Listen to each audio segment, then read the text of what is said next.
Hello, everyone, and welcome to the second Spotlight Series webinar with Clare Gibellini. My name is M. Sullivan, and I'm a member of Poseida's Youth Council, and I use she, her pronouns. As for a visual description for me, I have blonde brown hair, I have pale skin and blue eyes, and today I'm wearing a blue and white striped colored t-shirt. And today we would like to start with an acknowledgement of country. I would like to begin today by acknowledging and paying my respect to the traditional custodians of the land in which we are calling in from today, which for me is the Whadjuk Noongar people. And I would like to acknowledge the traditional custodians of the various lands which we all work, live, and play. I would also like to acknowledge that this is a time of pain and anger as the week we are approaching Invasion Day, and I would like to recognise the importance of promoting, supporting, and amplifying Indigenous voices in line with NAIDOC's 2024 theme, Keep the Fire Burning, Black, Loud, and Proud. It is important to remind ourselves that sovereignty was never ceded and that this always was and always will be Aboriginal land. Clare is a passionate advocate for the inclusion of people with disability in employment and self-employment. She's the co-chair of the Oversight Council for the Australian Federal Government's first National Autism Strategy and a member of the National Disability Insurance Agency Independent Advisory Council's Equity and Inclusion Reference Group. She is also the Deputy Chair for the WA Ministerial Advisory Council on Disability. She serves on multiple boards and steering committees focused on improving economic outcomes for people with disability and is a passionate human rights campaigner both in Australia and internationally. I will now hand over to Clare. Thank you very much. Hello, everyone, and thank you so much for having me. I'm really excited to be here. I'm really excited to have a chat with you all and, answer any questions. So yeah, that sounds like a lot of very important roles. I'm just me. I'm just a person. So I just wanted to say the same thing that I said to Em. I don't take offense. Ask me anything you like, and I'm pretty easy to get along with. So we're going to have a little bit of a chat today about, my career trajectory so far, a little bit about employment, a little tiny bit about leadership and advocacy. But then I don't want to bore you guys with endless PowerPoints and me telling you how it's supposed to be. What I'm most interested in is having a really good conversation and, answer any questions you might have or anything else that you want to talk about. So what we'll do is we'll have a bit of a PowerPoint presentation. The PowerPoint, to be honest, is mostly to keep me on task because I tend to wander off in lots of different directions. So we might get the team to start the PowerPoint. And once we've gone through there, we'll have a bit of a chat. So I also want to take a moment to acknowledge the traditional owners of the land that we're all gathering on today. Like Em, I'm actually on Whadjuk Noongar country as well, and I want to acknowledge all the First Peoples of this land, wherever we may be, and celebrate their enduring connections to country, knowledge and stories. I want to pay my respects to elders past, present and emerging, and extend that respect to all First Nations people who might be joining us on the call today. I also just want to take a quick moment to acknowledge the lived experience of people with disability and acknowledge that while some of us have the opportunity to live and are living great lives, many of us are not, and that is part of the reason why I do what I do today. So can we move to the next slide, please? I like this quote. Maybe that's a little old-fashioned of me, I don't know, but it's above, you can't see it, but it's above my screen here. We start by doing what's necessary. Then we do what's possible. And before we know it, we're doing the impossible. And that particularly speaks to me because of the way that my career trajectory has gone and some of the opportunities that I've been given throughout my life. And if you'd asked me when I was in my, late teens and early 20s, none of the things that I've achieved so far I would have ever thought possible. So that's why that speaks to me. If we can go to the next slide, thank you. So what are we going to talk about today? Going to talk about spaghetti dinners, but sort of.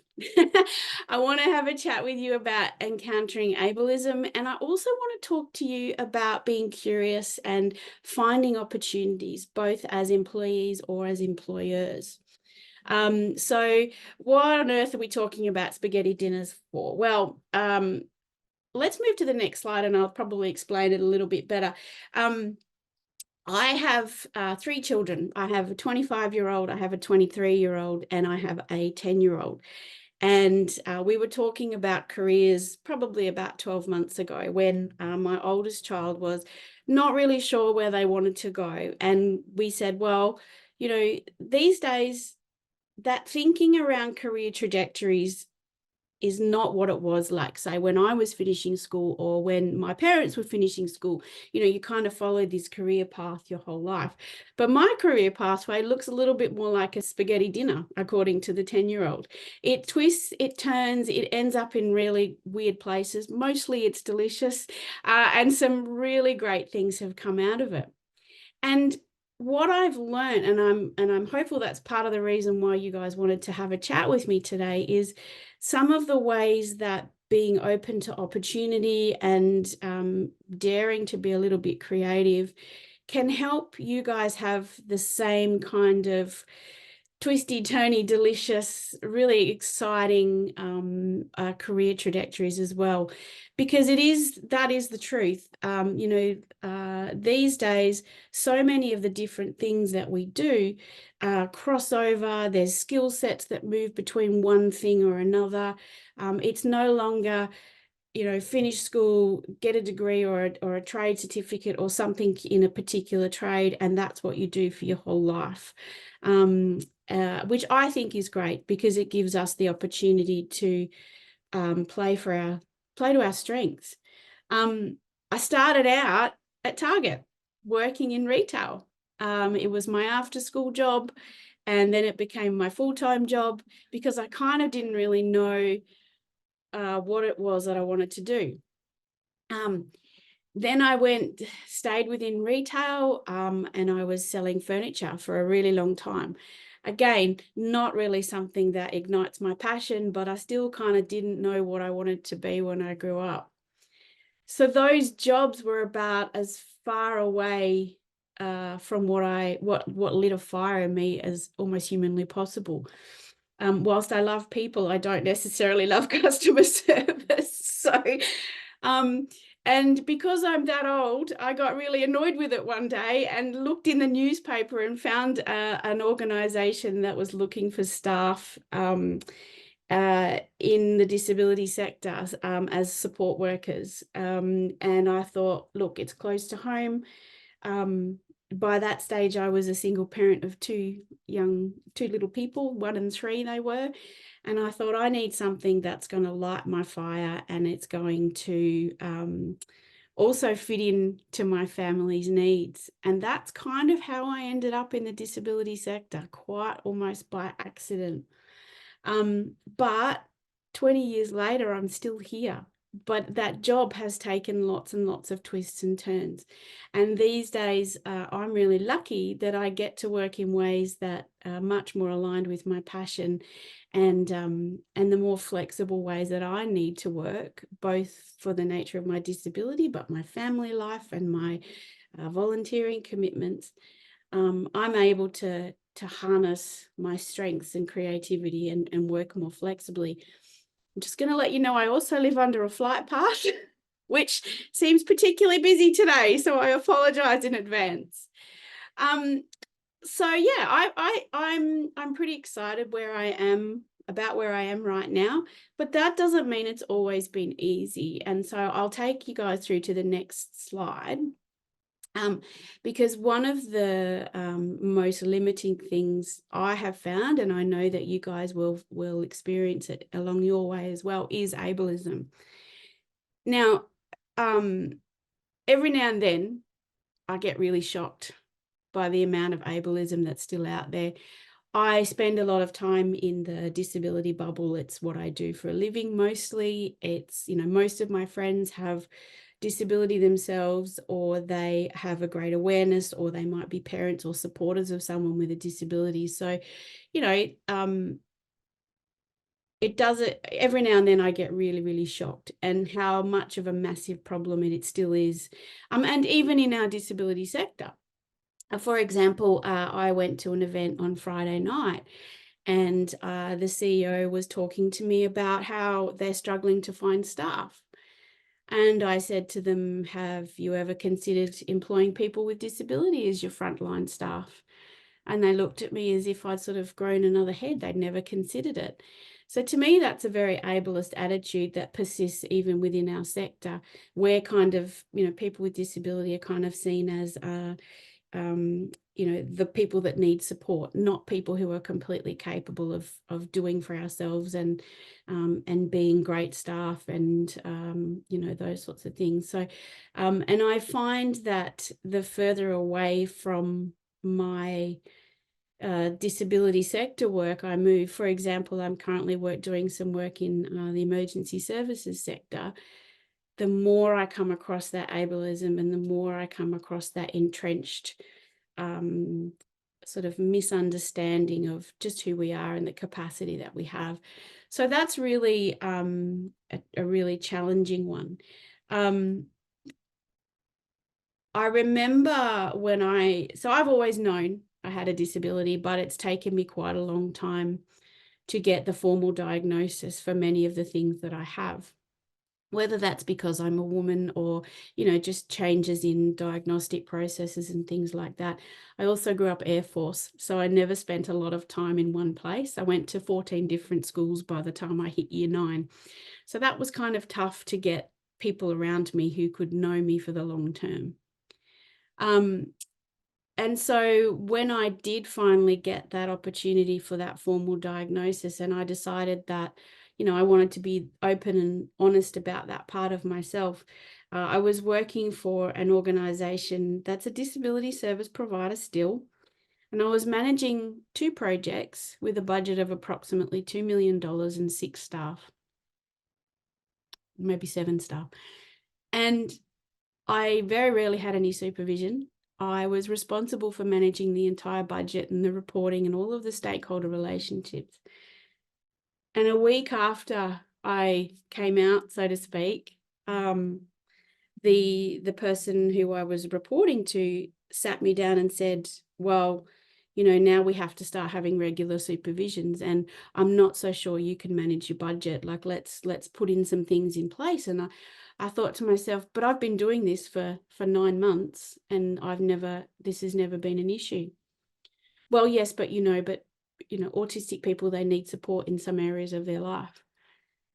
I didn't stay much longer in that role because I've always been autistic. It's just the fact that I've notified you of the label. Now you suddenly have that different attitude of me towards me. And so, even amongst our sector, that impact is pretty rife. When I joined the Department of Fire and Emergency Services as a volunteer, the first thing my dad said to me, who's also a volunteer, was don't tell anyone.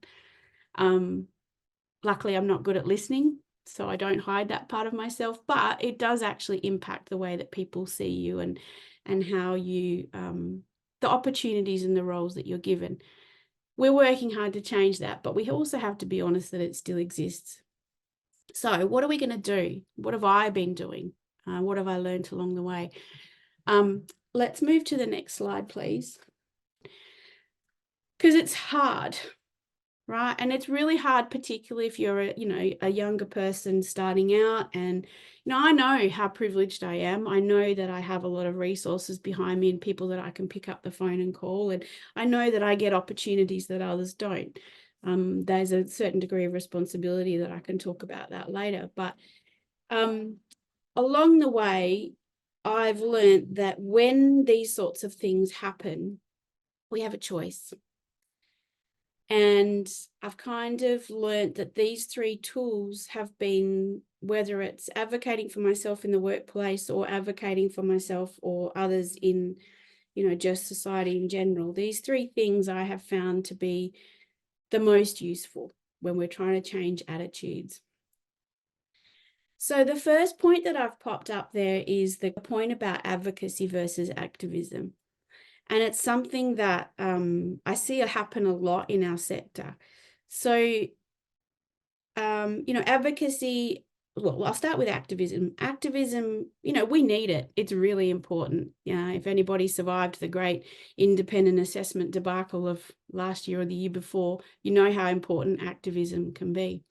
But often activism comes with sort of standing on the outside, pointing fingers, being very loud, being very vocal. And in some areas, particularly in the areas that I've been working in, it actually can sometimes be a barrier towards making change.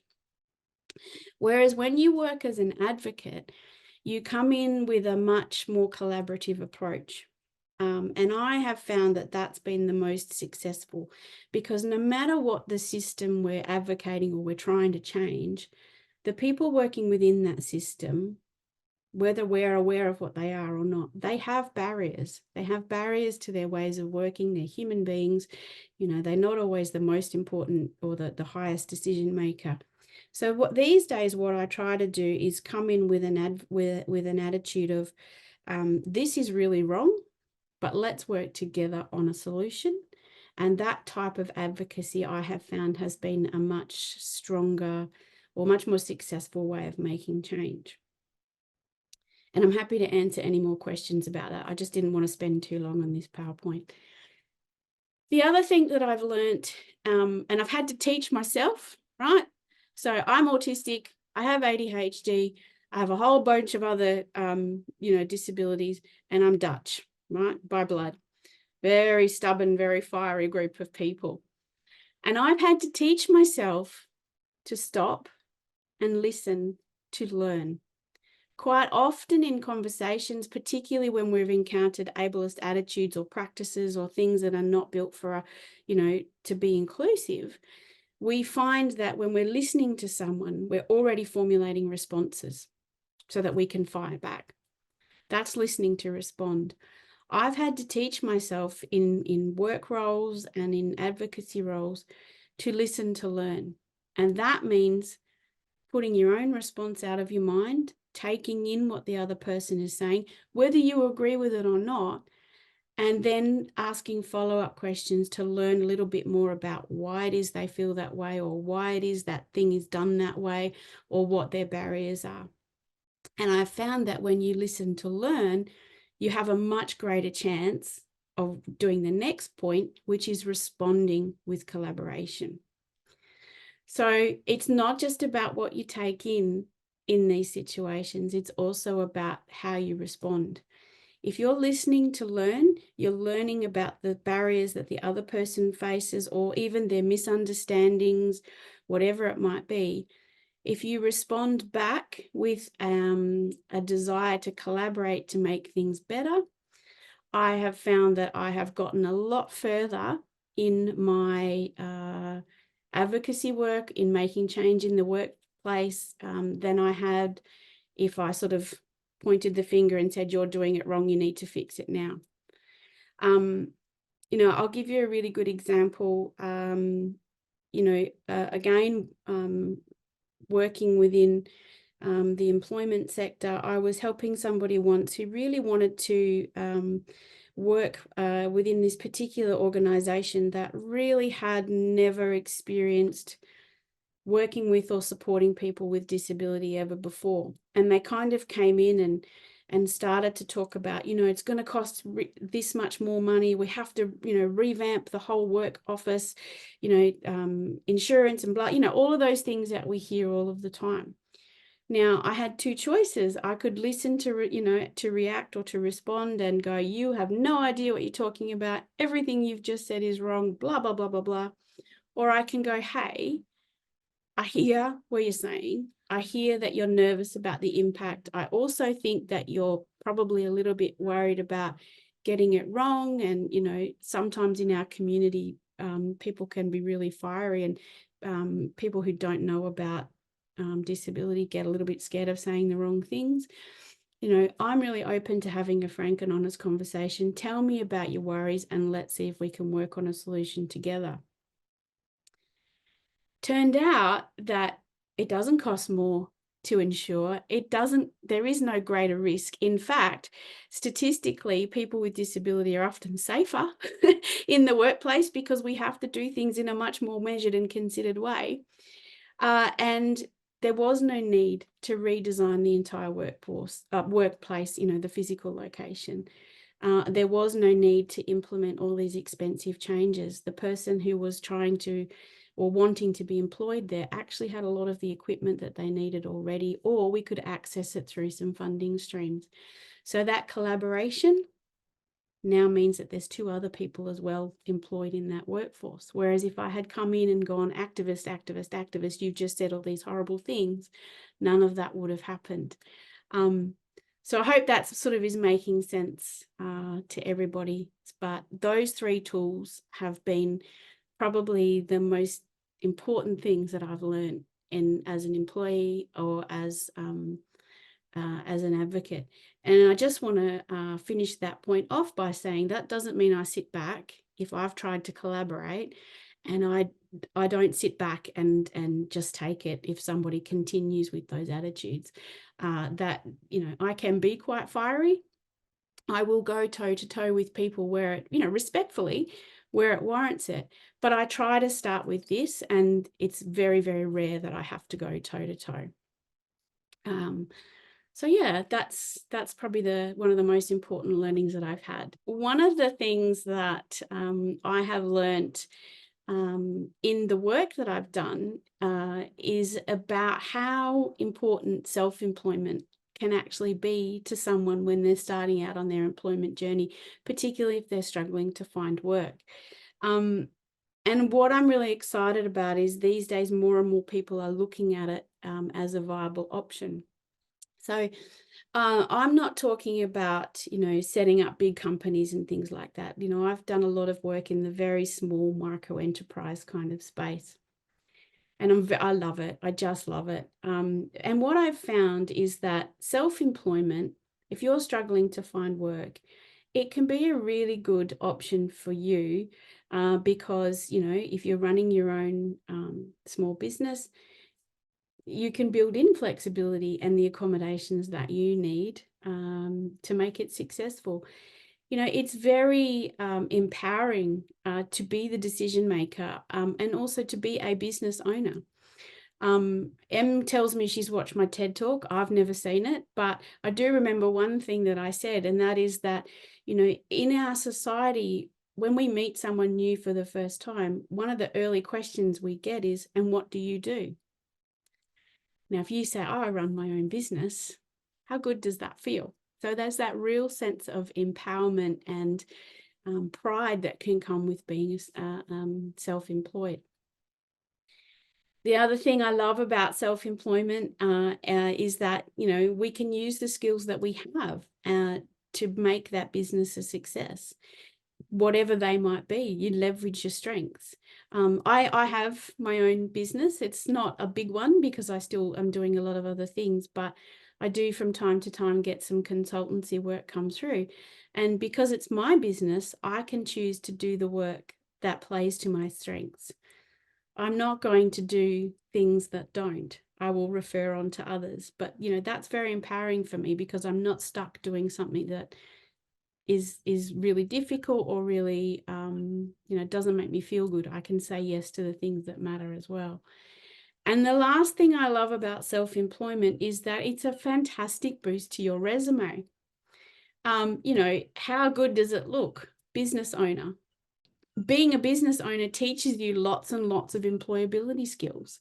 But when you're passing that resume over to others, you can, that looks really good on a resume. So, if you're ever struggling and to find work, and I'm not suggesting it's easy, right, by any stretch of the imagination, but it can be a really good way to start getting your foot in the door. And you can be really creative and around what you deliver. I worked with somebody once whose business was soil testing. I've worked with someone else who was a professional party host. There's all manner of things. My favorite, one of my most favorite people in the world is my friend who lives in Busselton. And she relies on somebody for, every aspect of her life. And she had a business for a while she was well enough where she would go to people's house and wait for the Foxtel guy or the Telstra guy because, you know, they never turn up on time, if at all, and people would pay her, and that was her business. So don't ever tell me it can't be done. Okay. So I'm not sure if we've got any employers in the room, but I do wanted to share with you guys, as well as potential employees, about customised employment. It's a word that gets thrown around a lot, but, you know, I thought it was important to go through it just the same. So in my work, we do some stuff around customised employment, and why I love it so much is that it's this personalised sort of job carving process, and it helps tailor job roles to the needs and the strengths of individuals. So when you know, sort of carve out roles that people are good at, it helps to, you know, maximize your strengths as an employee, helps business owners get the most out of their employees. You know, we look at things like, you know, if I'm working to my strengths, my job satisfaction is higher. When people are happier, the organizational culture is really great, and it builds in efficiencies within business. So I can give you an example of that. So let's say we have a real estate agent. We have 5 real estate agents who spend 20% of their time on admin work. Whilst they're doing that admin work, they're not out selling houses and making money. So in the customised employment process, we might be working with someone with a disability who's really got some mad keen admin skills. And we might say to that real estate agency, take the admin role out of each of those persons' workday. They can go off and sell more houses. This person will do the admin, and there are lots and lots of benefits to that. Obviously, the person with a disability gains a role. The organisation starts to make more money because the salespeople are out there making more sales. And what I've generally found in real estate is the salespeople don't like doing the admin, so everybody's happier all the way around. So that's another option that, you know, we can work with organisations around to kind of build better for their organisations. And there's some really huge benefits to that. And one of the things is actually it makes businesses more efficient, because they haven't got people spending time doing the jobs that they're maybe not good at or not happy doing. So businesses become more efficient. You know, when people are happier, you think about things like turnover is less, and, you know, you all that things around you know, job satisfaction. What we also know is that when we have diversity in our workforce, there's a whole bunch of benefits as well. So I'm going to talk about that now, because we have to talk about getting the job in the first place, right? So inclusive recruitment. We need to get people in the jobs in the first place, right? And that comes from recruitment. So recruiting inclusively isn't just something that is nice to have. It's actually a really good strategic move for organizations, large or small, because we know that when we have inclusive recruitment processes, we have a much wider talent pool.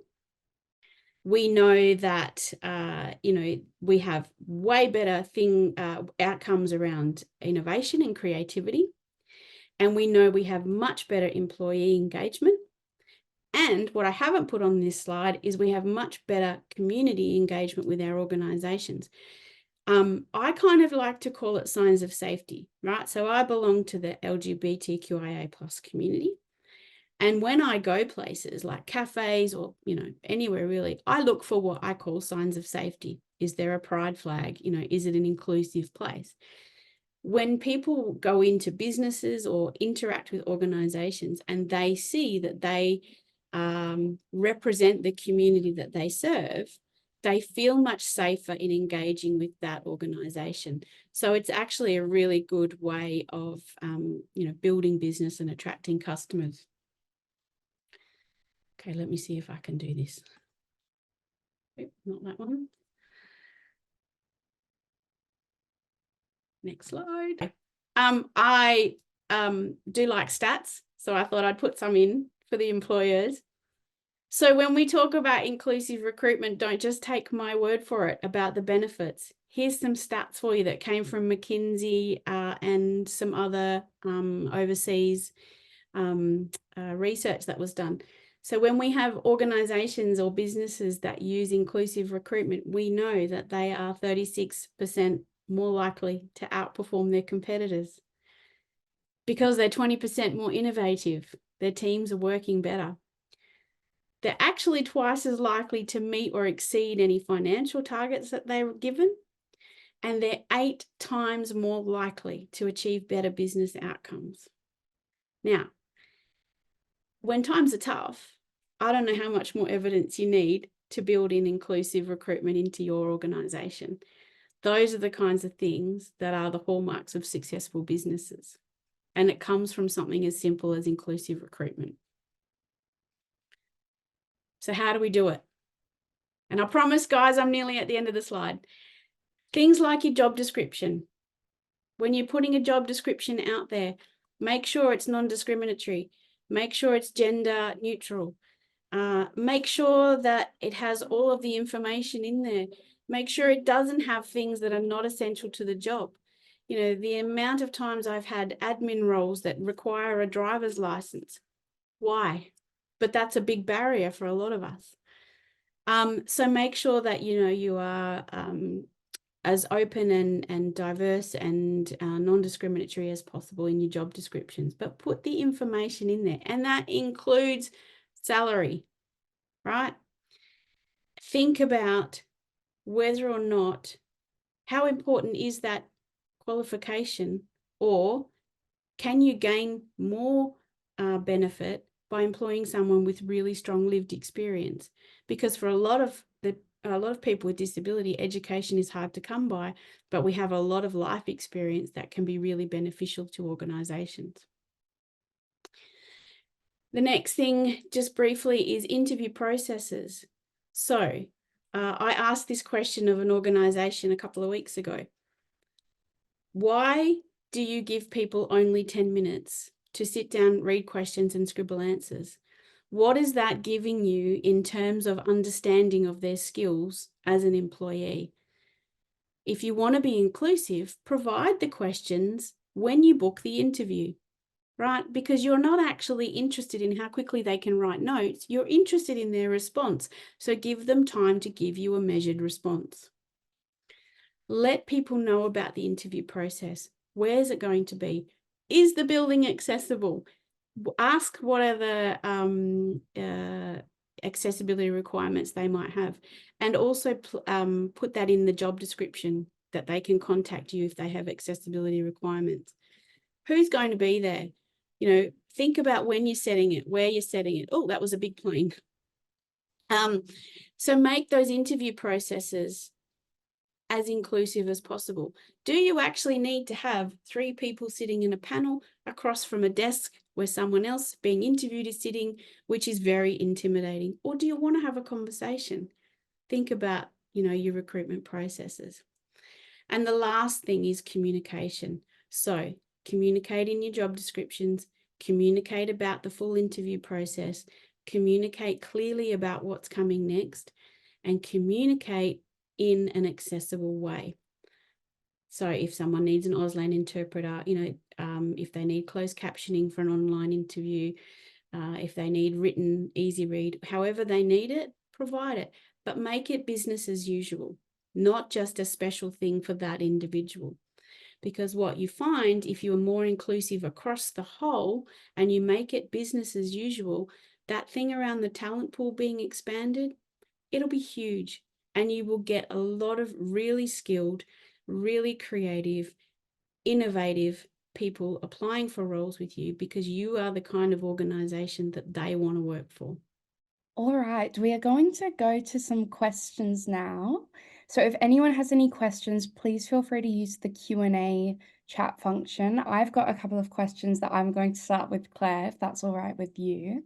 Yeah. So my first question is, I wrote it down. You talked about how in your workplace that you did encounter ableism because of disclosure of your diagnosis. Yeah. What advice would you give to disabled employees who are hesitant to disclose that they do have a disability? Yeah, it's a really hard one because, you know, I work in the disability sector where it's supposed to be safe to do so, right? And it hasn't been. So I there's a couple of things that I think about. What is the reason that I'm disclosing? You know, is it just because, or is it, you know, because I need support or accommodations, et cetera, et cetera? What is the impact of that? So, you know, is it because, or, you know, um, let me just try and phrase that a little bit better. Does the organization that I'm working for has a history of being inclusive? And then I'd also think about how comfortable am I that once it's out there, right? Yeah. So those are the things that I think about when I decide whether or not I'm going to disclose. And it's not always easy. And there's been a couple of times where I haven't, and it's made me actually feel really uncomfortable. So, and this is not going to be, you know, I'm only giving you my solution and my advice. My disability is a fundamental part of who I am. Same as being a member of the queer community, same as being a mum, same as having grey hair, you know, it's part of who I am. So I've chosen to be open about it, right? And I have not, I haven't sort of come out with, I'm this and everybody needs to accommodate to me, and that I come at it with that sort of collaborative kind of mindset, respecting my rights, like I have the right to accessibility and things like that, but also being real about the capacity of organizations to make the changes that I might need. And that's something that I find isn't always easy. But if I'm working in an organization like, you know, where I'm volunteering and they're not used to working with people with disability, I can't expect them, just because I say I have, to all of a sudden know about everything that I need. Yeah. So one of the big pieces of advice that I have is, you know, go through that checklist.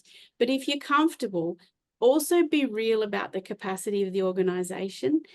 Most organizations are not awful, and most of the humans in them are not awful, but there's a heck of a lot of misunderstanding and bias. So as uncomfortable as it might be sometimes, we do need to maybe be the change agents and have those conversations about what that might need, et cetera, et cetera. You know, and be aware that whilst we live with this and we live in the disability bubble, most organizations and most people out there really don't know what it means to have a disability. So, you know, we might need to take some responsibility for the changes in our workplace as well. That being said, if it's really awful, don't put up with awful discrimination. You know, we have a Human Rights Commission and Disability Discrimination Act exact for those reasons. But, you know, I guess think about that advocacy role first rather than going straight to activism. Does that? Yeah. Because what I find is when you come in and you go, you've done all this wrong, and blah, blah, blah, blah, blah, blah, the very first thing that happens is that person shuts down and they are not interested in engaging with you in any further conversation. But if you go in and you say, hey, this is what I have, this is an issue for me, I've got some things that I can do, but I might need you to do some things, but you know, you generally get a lot better response, mostly. Yeah. Hope that answers the No, question. that's an excellent answer. I really appreciate that. But a couple other questions from some people in the audience. So we have a question here. Yeah. Customized employment or job carving is really interesting, but I've never been sure where to start. Is it usually starting with existing staff and functions, or can it be done during the recruitment of new roles? Interesting question. I've actually found it can be done with both. So you can start, if you're not in a position to hire anybody else, you can have a look at your existing roles and you can sit with your staff and saying, what are the aspects of your job that, make your job great? Why are you here? But what are the aspects of your job that, are preventing you from doing the things you do really well, or are, not playing to your strengths? How could we do it better? And so then you can start within the organization, and it's almost like a reshuffle, to build in opportunities and things like that. And I've been on the receiving end of that myself. I mean, I've had roles where, there's been aspects of it that I'm just like, oh, and I'll do anything to try and get out of, that's always the very last down to the wire job that I do because I hate it. And then when I've had that requirement moved to somebody else's whose strengths it is, then I fly because I can do more with what I'm really good at. So yeah, in terms of with recruitment, you can absolutely look at it at the time of recruitment. And, that's a really good example of a small business who knows they need more help, but maybe they can't take on a full-time staffer, but they can examine the business and look, we really just need someone to come and make this part of our workday better. That can then be turned into a role. What essentially it means is moving away from thinking about a real estate agent role as having to do all of these tasks and thinking about what's the sticking point, what can we carve out that can either make everybody else's life better or just meet the need we have without having to have someone do all of those things that we don't really need. And I hope that makes sense. Yes, definitely. Okay, I've got another question for you here. Yeah. What are some of your favorite examples of people putting those changes into practice and getting success from them in reference to the inclusive recruitment practices? Oh, okay. Yeah. Yeah. Look, do you know one of the I think the best things that I've seen in recent times is and I'm just going to be really careful because how I say this. I'm not saying COVID is a good thing. However, some good things have come from COVID, and that is where organizations have been much more open to things like this, to working from home, to working diverse hours and things like that. And, a really good example I came across recently was an IT organization who was employing a couple of people who are neurodiverse, and they changed their thinking to not necessarily about the hours worked, but to the outcome. And they found that once the individuals had the ability to just get the outcome completed within a time frame, and they didn't care if they were there from 9 to 5 or 1 to 2 or whatever, the people who were neurodiverse, who were night owls or who needed regular breaks, got the work done ahead of time, but were not pressured by having to sit in front of a laptop or in an office. And now they're actually getting more business because of that, because they're able to get the work done faster. That's probably one of the best examples that I've seen. And I actually asked this question hilariously, I was presenting at a data science conference last year. How many of you would go to work for an organization that didn't have hybrid working, and not one person put their hand up? So, Yeah, that's it's a massive transition. massive. Yeah. Okay. We've got another question here. Hello, Claire. It's Kahembo from Uganda. Hello. We sat together at the UN in 2023, and I was Kiambo. Wow. He typed out his question, and I asked his question of the minister. So, hello, my friend. That's amazing.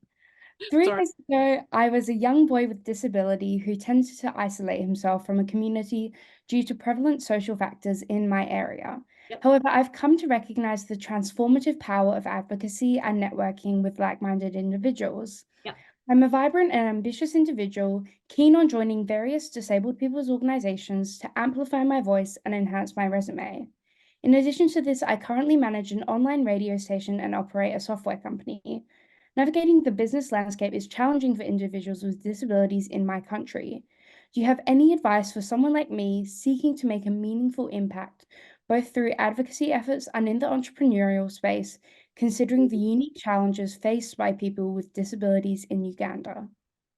Yeah, and look, thanks, Kiembo. Great question and really good to hear from you again. I have a cool photo of Kiembo with Ben Gauntlet, our previous Human Rights Commissioner, sitting out the front of the UN. It is challenging because, you know, I talk about self-employment, but the reality is so many of us live in poverty and it's hard to get startup money. So, you know, that's absolutely a huge challenge. I've got a really good friend who tells me that one of the best ways that he works is he shows before he tells. So he shows that he can do it. He shows that he can, you know, build relationships and build networks, and then others then sit up and take notice. So, you know, that's one way. I think in the entrepreneurial space, it's about partnership. I'm not sure, Kiembo, in Uganda, if there are organisations that offer things like seed money to get started, and things like that. But you know, I think I know a lot of people don't like LinkedIn, but I do find that LinkedIn is really helpful. And actual fact, Kiembo, I'm going to link you up with a couple of friends of mine who run a online radio station, both who have disability. That's what you do. You reach out to people and you say, hey, can you connect me with others? I'll have a think about your question and I'll send you a WhatsApp in a bit more detail. But, you know, that's one way that you could get around it. The other thing I'm going to be really open and honest about is I might need to think about some of these questions and come back later because I kind of have a bit of a poor working memory and processing speed. So, yeah. Of course, that's fantastic. All right, we've got another question here. Yep. What workplace accommodations, resources, and tips would you recommend for neurodiverse folk? Okay. So, what accommodations? Okay. So, your biggest accommodation is being kind to yourself, right? So recognizing that as a neurodiverse person, you have an incredibly multifaceted, beautiful, talented brain that sometimes is going to need breaks, okay? And is not going to work in the same way that others do. So being kind to yourself and acknowledging that fact has been a huge healing thing for me. So I've learned to be okay with structuring my day with breaks. In terms of accommodations, you know, please don't schedule Zoom meeting after Zoom meeting after Zoom meeting, because Zoom, we know, takes a lot out of us, actually, out of neurodiverse people. Things like, you know, if you are having to work in an open plan office, I find it really helpful to ask to be seated in the corner, so I don't have people walking in front of me all the time. I can really focus on that. Fidgets, fantastically, fidgets are becoming more and more accepted. I have piles of them everywhere. Yep, exactly. I've got a couple in my desk at any given moment. You know, have a conversation with your supervisor about normalizing fidgets in meetings. You would be surprised how many neurotypicals get a lot of benefit out of having fidgets in meetings, right? Because they're all sitting there clicking their pens, right? So don't tell me they're not doing it anyway. Things like that. Things like I find closed captioning incredibly useful, particularly when you can download the closed captioning into your personal laptop or get access to it, because you can then read the notes if you get distracted, etc. But being really kind to yourself is really important, and just have really if you can, and if it's safe to, have conversations about things like, I need to go and walk, I need to have regular breaks. And also, there's a really good, on the Autism CRC website, there's a really good guide to inclusion for neurodiverse people that actually ends up benefiting a lot of people, which I can send you and you can disseminate to the group. But even just allowing cameras off in meetings, asking to have your camera off so that you don't have that added pressure as well. So that's just a few off the top of my head. That's fantastic. Thank you so much. All We have right. another question here. Yep. Question for Claire. I had to step away for a moment to open the door, so I do apologize if I missed this. But did I hear correctly that you encourage values-based recruitment, i.e., hire the right person for the organization and delegate tasks based on strengths rather than based off a job description? Look, I think your job description should be really, employers need to be really real about what they actually require in a job. Like I know a lot of organizations kind of have like a stock standard template for their job descriptions that when you pull them apart, you know, some of the stuff is not necessarily what is needed for the job, e.g. for someone needing a driver's license. Because all of the templates say they need a driver's license when they're sitting in an office answering phones all day. So that's that. But I have a deep and abiding love for values-based recruitment, yes, because I think skills can be taught, right? Obviously, I'm not talking about someone who's an OT. I can't just do values-based recruitment there. But where possible, values-based recruitment and lived experience-based recruitment is probably the other part to that. So, you know, if I've seen organisations advertise for staff in the disability sector and they're putting Cert 4 in disability as a minimum requirement. Well, guess what? I've had a disability my whole life, right? That trumps any Cert 4. So what I'm saying is think about broadening it to not just being the stock standard minimum requirements, because you cut out so many people who maybe haven't had education, haven't had access to those things, but who are living the life every day and can actually bring massive lived experience and perspective to your organisation. All right. Thank you so much, Claire. That is all we have time for. But thank you so much for speaking with us today and sharing all of your insights. Especially Sorry, I spoke for so No, long. it was amazing. We loved listening.